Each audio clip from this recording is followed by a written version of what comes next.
So the interview process is, a lot of people can actually get to this point.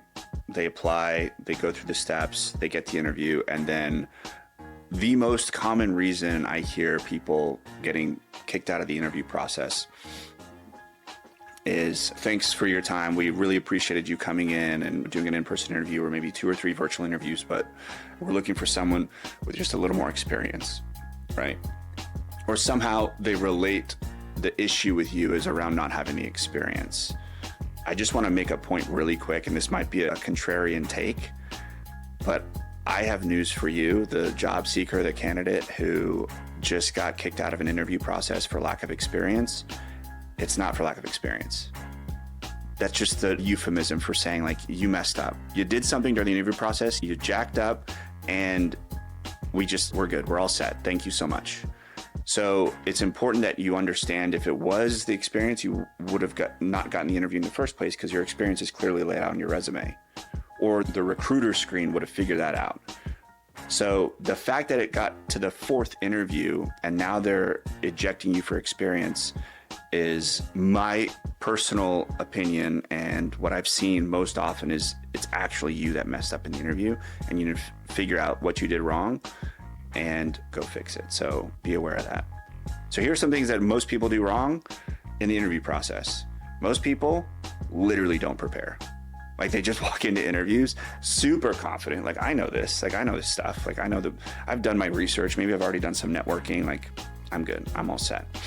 A little cocky, maybe a little arrogant, or the opposite. They don't prepare, but they're super nervous, and they're like, oh, no. You know, I think preparation in the interview process is going to, in itself, show you as a differentiator. And there's some things we can do to prepare that make it so the interviewers know you prepared. Like, it's obvious this person's prepared, which is something we want them to be thinking. And then some other things where they're gonna be like, man, I wonder how they know this information. And so as we approach the interview process, we want to, as quickly as possible, figure out who are our interviewers. Essentially, each interviewer is thinking to themselves, is this person worth buying? And they have criteria in their head of, like, what is worth a purchase to me or not, right? So each interview is almost like a sale. You're the product, the solution. You're trying to sell yourself to this interviewer, or maybe this panel. And it's going to come in the form of questions or maybe a discussion, but it's important that you know the interviewer, and as much as possible, you know what their decision-making criteria is. And how would you find that out? From the champions you've built in the network phase, the other account executives that you've become, at this point, maybe friends with, and they've helped you prepare for these interviews. So first, understand the interviewers, what they care about, what their decision-making criteria is, study them, research them. LinkedIn, I like YouTube.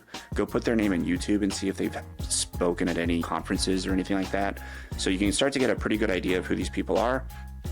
The next phase is, like, you know the questions you're gonna get. You just do.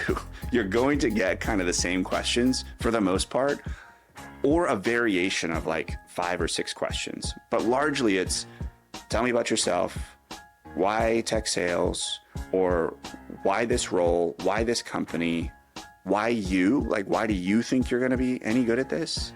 You know, like, convince us, convince me. So you should have answers to those questions and variations of answers to those questions depending on who you're talking to and the scenario in the interviews. Practice that out, and that's something you can do on your own. There's opportunities here to differentiate yourself, because it's really not that hard to be really good in the interview process, because most people just aren't preparing. Like, they're just not doing the work. So to recap, understand who the interviewer is and what their decision-making criteria is as much as possible. Understand the questions they're gonna ask, and we have some assumptions among the questions we pretty much know they're gonna ask.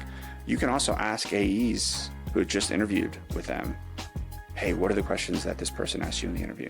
Oh, they asked a curveball, here it is. You know, like, be prepared as much as possible. So prepare with your champions you've built in the network phase.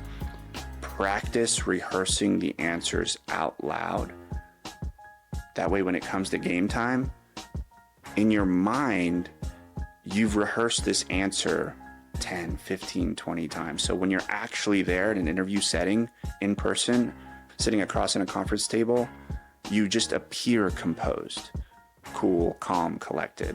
Like, I belong here, as opposed to like fumbling over your words, looking around, not really sure, pausing for long periods of awkward time. Let's practice.